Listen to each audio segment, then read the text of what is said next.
আসসালামু আলাইকুম, সবাইকে চাকরির পাঠশালার পক্ষ থেকে স্বাগত জানাচ্ছি। প্রিয় শিক্ষার্থী বন্ধুরা, আমরা এবারে উৎপাদকে বিশ্লেষণের একটা গুরুত্বপূর্ণ অঙ্ক সমাধান করব, যেটা 2026 সালের জানুয়ারি মাসে আমাদের পরীক্ষাতে এসেছে। তো আমাদের অঙ্কে যেটা বলা আছে যে x4 - 3x² - 4, অর্থাৎ আমরা চাইলে এটার উৎপাদকে বিশ্লেষণ করতে পারি মিডিল টার্মের মাধ্যমে।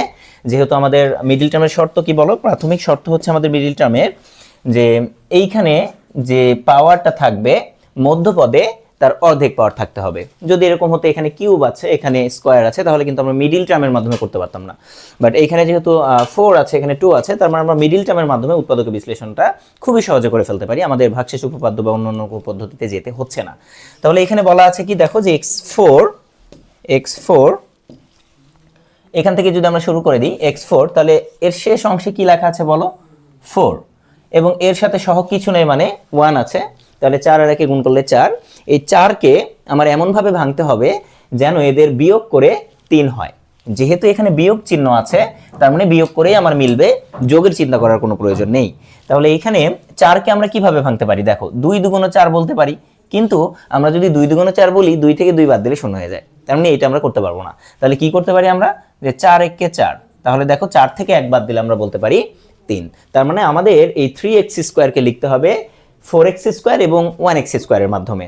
এবং যেহেতু মাঝখানে আমাদের নেগেটিভ চিহ্ন আছে, তাহলে বড়টার সামনে আমরা কি দিব, মাইনাস দিব। তাহলে এটাকে আমরা এভাবে ভেঙে লিখবো x4 - 3x², তাহলে 4 এবং 1 এর মাধ্যমে লিখবো, তাহলে -4x² + 1x² -4 আমরা এটা লিখতে পারি।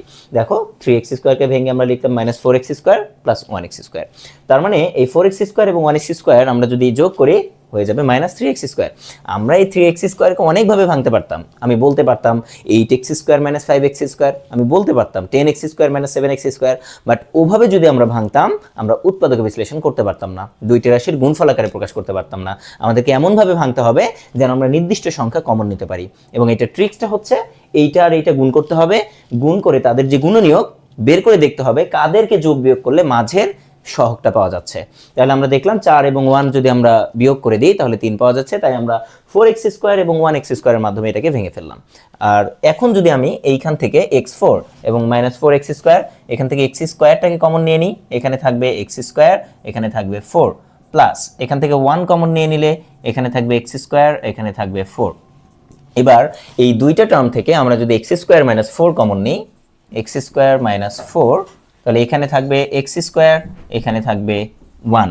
তাহলে এইখান থেকে এখন আমরা বলতে পারি, তোমাদের কাছে মনে হতে পারে শেষ, দুইটি রাশির গুণফল আকারে প্রকাশ করে ফেলেছি।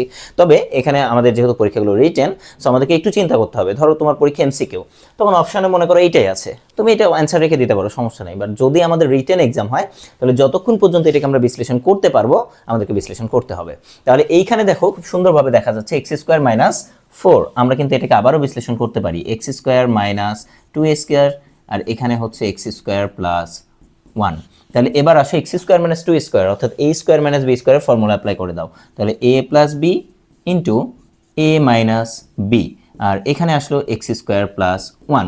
আবার এখানে যদি এরকম হতো x² - 1, তখন কিন্তু এটাকেও আমরা বিশ্লেষণ করতে পারতাম যে x² - 1 মানে হচ্ছে 1² x + 1 x - 1। বাট যেহেতু এখানে x² + 1 আছে, আমরা এটাকে বিশ্লেষণ করলেও সেটার উৎপাদক আকারে থাকবে না, কেননা উৎপাদক বিশ্লেষণ করতে হলে অবশ্যই আমাদের একাধিক রাশির গুণফল আকারে থাকতে হবে। আর যখনই আমরা এটাকে ভেঙে দিব তখন সেটার গুণফল আকারে থাকবে না, তাই আমরা এইটাকে আর ভাঙবো না, এটাকে x² + 1ই রেখে দিব। এটা হচ্ছে আমাদের এই অঙ্কের উৎপাদকে বিশ্লেষণ। আশা করি তোমরা সবাই অঙ্কটি বুঝতে পেরেছো। ধন্যবাদ সবাইকে।